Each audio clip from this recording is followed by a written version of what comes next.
आज तक के साथ इस एक्सक्लूसिव कॉन्वर्सेशन में हमारे साथ जुड़ रहे हैं नेपाल के विदेश मंत्री एनपी साउद साहब। बहुत बहुत शुक्रिया आज तक के साथ जुड़ने के लिए। पहला सवाल, बहुत ही इम्पोर्टेंट मीटिंग रहा आज प्रधानमंत्री नरेंद्र मोदी के साथ, आपके प्रधानमंत्री का। मेजर आउटकम्स क्या रहे इस मीटिंग के? आज हमारे प्रधानमंत्री सम्माननीय पुष्पकमल दाहाल जी और भारत के प्रधानमंत्री नरेंद्र मोदी जी के बीच में बातचीत हुई, संवाद हुआ और ये बहुत ही ज़्यादा सौहार्दपूर्ण था। हम दोनों देशों के बीच में संबंध प्राचीन हैं और बहुआयामिक हैं। इसीलिए सभी एस्पेक्ट पर हम लोगों के बीच में खुला बातचीत हुआ और इसके आउटकम के बारे में जहाँ तक मेरा मानना है कि नेपाल एक लैंडलॉक्ड कंट्री है, भूपरिवेष्टित देश है। हमारी खास समस्या ये होती है कि हमारा ट्रांजिट ट्रीटी जो है इंडिया के साथ, उसके तहत उसको नियमन करना हमारा एक महत्वपूर्ण काम है। इसमें अभी इस बार ट्रांजिट ट्रीटी के बारे में हम लोगों के बीच में बात हुआ और नेपाल और भारत के बीच में नेपाल का जो 2/3 व्यापार होता है वो भारत के साथ होता है और हमारा इसमें ये व्यापार घाटा है। तो वो व्यापार घाटा कैसे कम किया जाए वो हम लोगों के लिए एक चिंता का विषय रहता है। इसीलिए हमारी ओर से ये प्रश्न उठाया गया कि जो नेपाल में उत्पादित वस्तुएं हैं जो भारत आती हैं, उनको रेसिप्रोकल बेसिस में नहीं, नॉन रेसिप्रोकल बेसिस में ट्रीट किया जाए और ताकि अब भारत का इकोनॉमी बड़ा है, यहाँ कृषि के क्षेत्र में और क्षेत्रों में कई क्षेत्र में सहूलियतें दी जाती हैं और सब्सिडी दी जाती हैं। नेपाल में ऐसा कम होता है तो हमारी चीज़ें कुछ महंगी हो जाती हैं। उसमें भी आप यहाँ टैक्स लगा देंगे तो फिर समस्या होगी, हमारा इंपोर्ट एक्सपोर्ट जो है रुक जाएगा। इसीलिए हमने भारत के साथ हमारा एक्सपेक्टेशन था कि एग्रीकल्चर प्रोडक्ट जो हमारे पहाड़ों में होता है, हमारे नेपाल में होता है, तराई में होता है, उसको निर्बाध भारतीय बाजार तक उसका एक्सेस होना चाहिए। मार्केट एक्सेस की बात कर रहे हैं, बहुत ही इम्पोर्टेंट है। लेकिन एक बहुत इम्पोर्टेंट जो डिसीजन हुआ है आज वो ये भी है कि आप पावर जनरेट करते हैं नेपाल, उसको अगर बांग्लादेश जैसे देशों में पहुंचाना हो तो कैसे भारत की ज़मीन का इस्तेमाल कर सकते हैं, भारत को भी इस्तेमाल कर सकते हैं एक transit corridor, transit route, transmission के लिए। वहाँ पर भारत का क्या रोल होगा जब आप बांग्लादेश को पावर बेचेंगे या भेजेंगे? भारत, बांग्लादेश, दुनिया के जितने भी औद्योगिकरण के प्रक्रिया में जा रहे देश हैं, वो अभी क्लीन एनर्जी के लिए ग्लोबल कमिटमेंट किए हुए हैं। इसीलिए उन लोगों को जो है क्लीन एनर्जी चाहिए। वो क्लीन एनर्जी का ये दक्षिण एशिया में सबसे बड़ा सोर्स नेपाल है।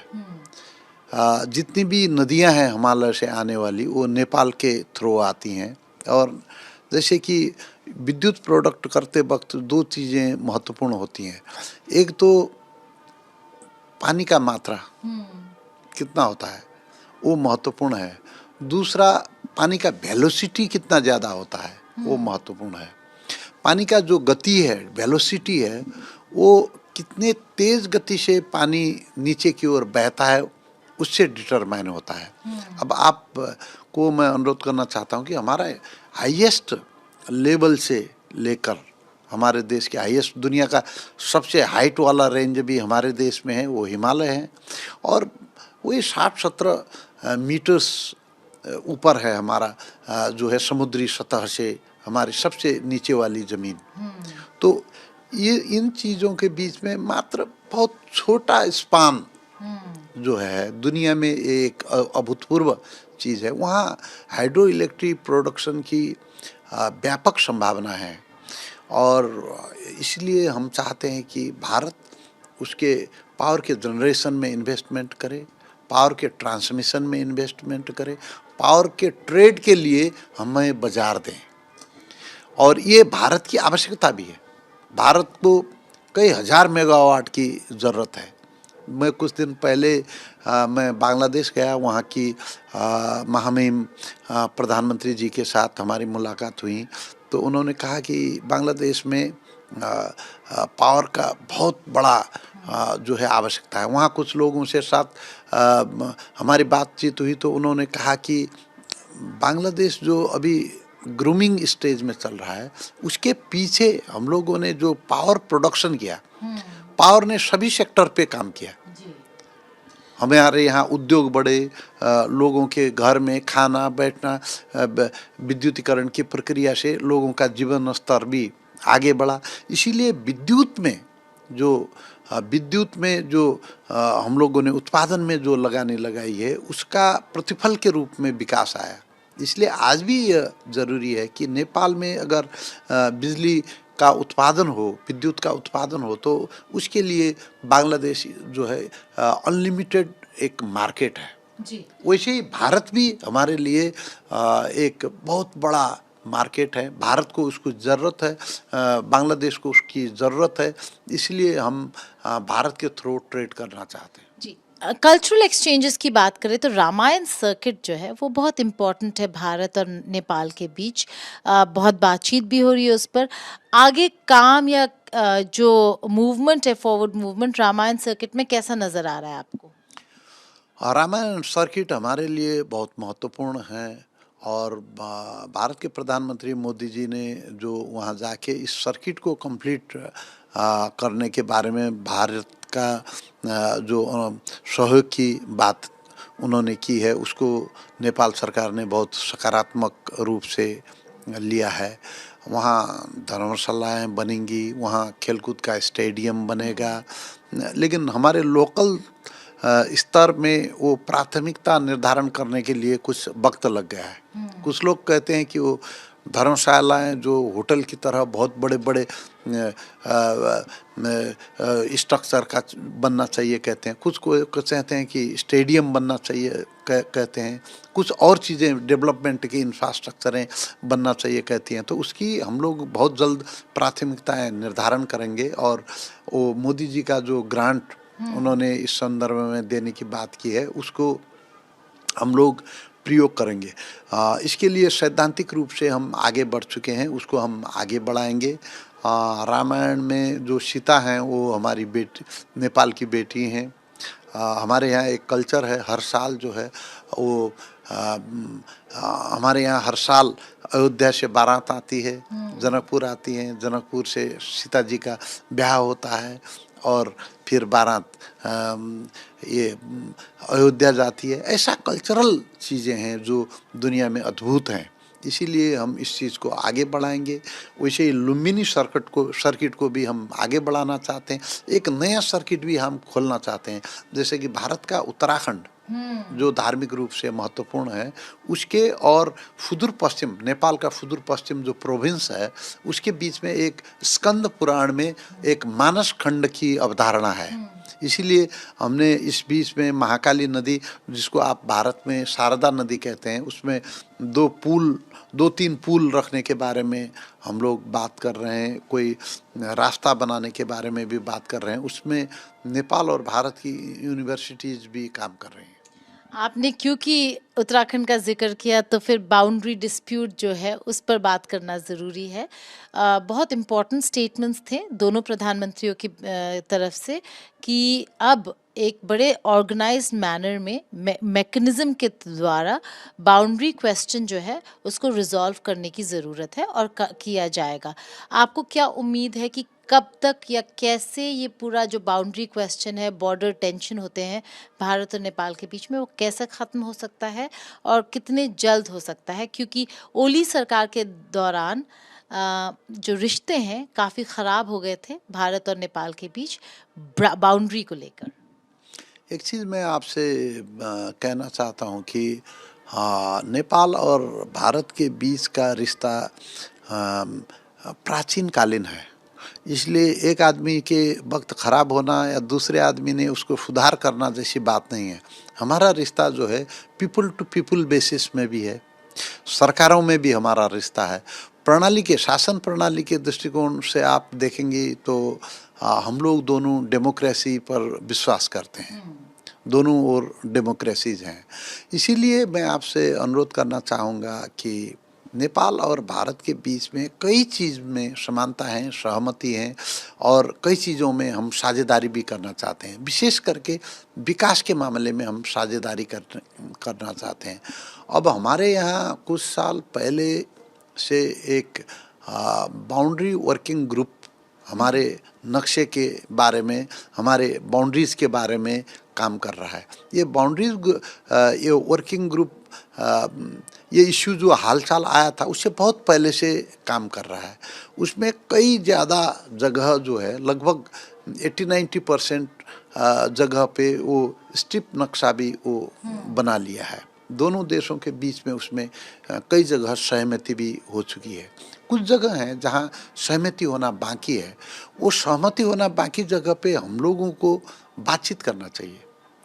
डिप्लोमेटिक लेवल पर, कूटनीतिक लेवल पर हम लोगों के बीच में बातचीत करना चाहिए और इस मामले को सॉर्ट आउट करना चाहिए।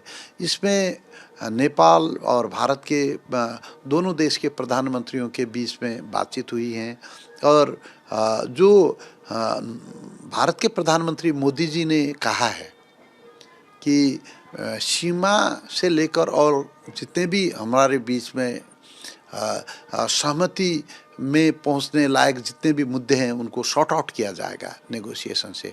इससे दोनों देशों के बीच में कहीं किसी ने एक अविश्वास की खाई अगर खोदना चाहा भी तो इससे वो आधार बहुत कमज़ोर हो जाएगा। दोनों देशों के जनता के बीच में बातचीत के ज़रिए से इस समस्या का समाधान करने की चाहत है। इसलिए हम चाहते हैं कि दोनों देशों के बीच में हम लोग बात करेंगे।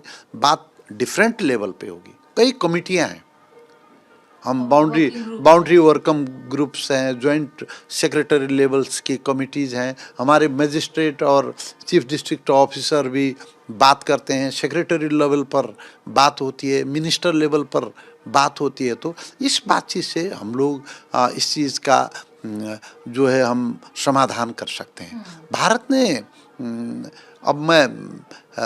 ने देखिए बांग्लादेश के साथ कितने ब्यूटीफुल वे में बाउंड्री के इश्यूज को सॉल्व किया। तो हम भी बांग्लादेश की तरह बहुत ही करीबी पड़ोसी हैं और मुझे लगता है कि हम भी और भारत को भी दोनों को मिलके इस इश्यू को समाधान करना चाहिए। और एक बहुत बड़ा मुद्दा जो है ओली सरकार के दौरान चीन बन गया था नेपाल और भारत के बीच। क्या वो मुद्दा आज भी इतना स्ट्रॉन्ग है? क्योंकि ऐसा लगता है कि नेपाल BRI जो भारत अपोज करता है चीन के BRI प्रोजेक्ट्स को, क्योंकि कुछ ऐसे इलाके हैं POK जैसे पाकिस्तान ऑक्युपाइड कश्मीर जहाँ पे BRI प्रोजेक्ट्स चल रहे हैं, जिस वजह से भारत अपोज करता है, लेकिन नेपाल उन प्रोजेक्ट्स में जुड़ने वाला है। तो ऐसे में चीन का जो अभी भी इन्फ्लुएंस नेपाल में है, क्या वो एक परेशानी का एक जरिया बन के रह जाएगा भारत और नेपाल के बीच? देखिए, हमारा देश इस रूप में करीब 250 साल से है। हम लोग चीन और भारत के साथ डील कर रहे हैं।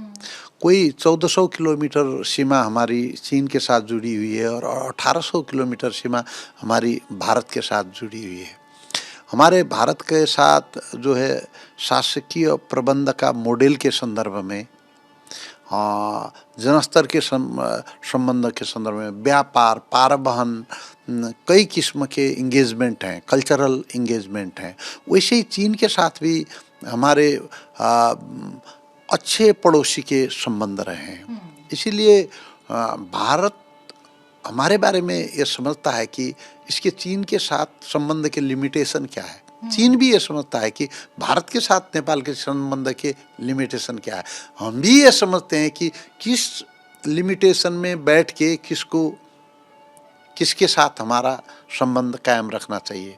इसके लिए एक नेचुरल बैलेंस बना हुआ है अब इसको आप मैथमेटिकल अंदाज में कहेंगे कि आप 50-50, कई लोग पत्रकार लोग मुझे पूछते हैं कि कितना % चीन है, कितना % भारत है, कहते हैं, तो ये मैं उनको ये जवाब देता हूँ कि जब भी भारत के साथ हमारे घनिष्ठ संबंध हैं, हमारे कई किस्म के इंगेजमेंट हैं, चीन के साथ भी बेहतर पड़ोसी के मित्र के हमारे इंगेजमेंट हैं, इसीलिए हम लोग जैसे जब पृथ्वी घूमती है, ब्रह्मांड में पृथ्वी घूमती है, तो वो अपना कक्ष किस ओर मुड़ के वो सर्टेन वो 90% पे तो नहीं घूम रही है, वो अपना कक्ष जो है गुरुत्वाकर्षण के नियम से निर्धारित करती है। वैसे ही हमारा देश का भी जो फॉरेन पॉलिसी है, देशों के साथ इंगेजमेंट की बात आती है, वो हमारी आवश्यकता, राष्ट्रीय हित के द्वारा निर्धारित की जाती है। बड़ा डिप्लोमेटिक आंसर दिया है, लेकिन ये जानना चाहेंगे क्या भारत ने ये कंसर्न उठाया आज मुलाकात जब हुई तब चीन को लेकर? है ना, भारत और चीन हमारे पड़ोसी मुल्क हैं। भारत में आके चीन के बारे में बोलना, चीन के में जाके भारत के बारे में बोलना, ये कूटनैतिक नहीं है। लेकिन मुद्दा उठा था, नॉन डिप्लोमेटिक है। लेकिन मुद्दा उठा था। इसीलिए मैं ये कहता हूँ कि भारत के साथ हमारी जो बातचीतें हुई वो बहुत अच्छी रही। लेकिन चीन का मुद्दा उठा था? नहीं, अब देखिए, बातचीत तो कई किस्म से होती हैं और मुद्दे विहीन बात तो होगी नहीं। लेकिन जो भी हुआ, जितने भी मुद्दे उठे, उसमें हम लोगों ने बातचीत को स्पष्ट किया। दोनों देश कन्विंस हैं और हमारे संबंध जो है प्रगाढ़ रूप से आगे बढ़ेंगे, इसके बारे में हम लोग स्पष्ट हैं। चलिए, आखिरी 2 बहुत इम्पोर्टेंट सवाल नेपाल की तरफ से। अग्निपथ स्कीम जो इंडियन आर्मी का है, उसमें नेपाली सोल्जर्स अभी इंक्लूडेड नहीं है। क्या ये एक बहुत बड़ा मुद्दा है? क्या ये मुद्दा उठाया प्रचंड जी ने या फिर आपकी सरकार ने किसी भी लेवल में? चाहते हैं कि इंक्लूड हो? हाँ, देखिए, ये हमारे भारत के विदेश सचिव जो हैं, उनका आपने स्टेटमेंट आज पढ़ा होगा। उन्होंने कहा है कि ऐसा कोई मुद्दा नहीं उठा। तो वो जो मुद्दा ही नहीं उठा, उसके बारे में मैं क्या बात कहूँ। आखिरी सवाल, अखंड भारत का जो म्यूरल हमारे पार्लियामेंट के नए बिल्डिंग में लगा है, उसको लेकर नेपाल में काफ़ी चर्चा है, क्योंकि काफ़ी सारे ऐसे पार्ट्स हैं जो नेपाल के पार्ट्स हैं जो यहाँ पे अखंड भारत में दिखाया गया है, और कंसर्न्स जताया है काफ़ी लोगों ने नेपाल में। ऑपोजिशन ने भी काफ़ी इस पर अपना पॉइंट ऑफ व्यू रखा है, केपी ओली ने भी रखा अपना पॉइंट ऑफ व्यू। इस पर काफ़ी लीडर्स ने कहा कि प्रचंड जी को, प्रधानमंत्री को, भारत के प्रधानमंत्री के साथ इस मुद्दे को उठाना चाहिए कि अखंड भारत नेपाल के सॉवरेंटी को वायलेट करता है। क्या ये मुद्दा उठा? और अगर नहीं भी उठा तो आपका स्टैंड क्या है नेपाल का? अब देखिए, ये मोरल का जो बात है, हाँ, उसके बारे में तो हम लोगों को तो कोई जानकारी ही नहीं है। जो हमारी जानकारी में ही नहीं है, उसको तो इंडिया खुद अपनी ओर से बोलेगा। नेपाल ने ये इश्यू उठाना नेपाल के लिए कोई ज़रूरी नहीं है। फिर ये बाउंड्री का बात नहीं है। ये आज से 2500 साल पहले वो गणराज्यों के नाम उसमें अंकित हैं करके वो फेसबुक में आया हुआ है। तो इस मामले में हमारी कोई बातचीत नहीं हुई। और कोई सीरियस कंसर्न भी नहीं है इसको लेकर कि ऐसा मैंने कह दिया। मैंने तो अब जिस चीज़ के बारे में बात नहीं हुई उसके बारे में मैं क्या कहूँ। चलिए, ठीक है। बात अब आप before I let you go, बहुत इंटरेस्टिंग है कि आपका दौरा दिल्ली से उज्जैन और इंदौर तक जाता है। आप नेपाली कांग्रेस से हैं, लेकिन जो प्रधानमंत्री हैं उनका आइडियोलॉजी बिल्कुल अलग है। अब किस रास्ते में नज़र आ रहा है आपका सरकार जाते हुए? क्या आप लोग कल्चरल से रिलीजियस की तरफ मुड़ रहे हैं? क्या प्रचंड जी कल्चरल से रिलीजियस की तरफ मुड़ रहे हैं कि उज्जैन और इंदौर का दौरा कर रहे हैं? और क्या वहाँ जाके प्रेयर भी करेंगे? Will he offer prayers? पूजा करेंगे? आप क्या पॉलिटिकल साइंस की स्टूडेंट हैं कि नहीं है? नहीं, आप सवाल है अब सर। देखिए अब देखिए वो राष्ट्रीयता क्या होती है। राष्ट्रीयता भूगोल, कल्चर, भाषाएं, कोई अपनत्व की भावनाएं या आर्थिक हित से निर्मित होती है। देखिए ये किसी एक व्यक्ति ने स्वीकार करने से या इनकार करने से, ये हजारों सालों से जो परंपराएं चली आ रही हैं उनका मूल्यांकन नहीं हो सकता। इसीलिए ये सनातन अभ्यास से चला आ रहा है। और व्यक्तिगत रूप में मैं तो इसे गहरे रूप से जुड़ा हुआ हूँ। मैं व्यक्तिगत रूप में मैं आध्यात्म पर विश्वास रखता हूँ। अब इसमें ये व्यक्तिगत आस्था के का प्रश्न होने के नाते मैं किसी दूसरे के बारे में इस संदर्भ में कोई मूल्यांकन नहीं कर सकता। मैं एक आध्यात्मिक यात्रा में जाऊंगा। इससे पहले भी मैं पीएम के साथ कुछ साल पहले बीइंग एमपी आया था और मैं दक्षिण भारत के एक फेमस मंदिर वो गया। वहाँ यहाँ दक्षिण भारत का मंदिर है, मीनाक्षी टेम्पल, नहीं मीनाक्षी नहीं, वो तिरुपति, हाँ तिरुपति बाबा का, तिरुपति मंदिर का दर्शन किया। और इस बार जो है हम महाकालेश्वर का दर्शन करेंगे। ये आस्था का बात है। चलिए ठीक है। इसी नोट पर बहुत बहुत शुक्रिया आज तक के साथ बात करने के लिए। आज तक ने हमें समझा, हम आज तक के दर्शक ही हैं। जब भी देखते रहते हैं, आपने समझा, आपको बहुत बहुत धन्यवाद है। बहुत बहुत बहुत शुक्रिया। कैमरा पर्सन अनिल जायसवाल के साथ नई दिल्ली में गीता मोहन, आज तक।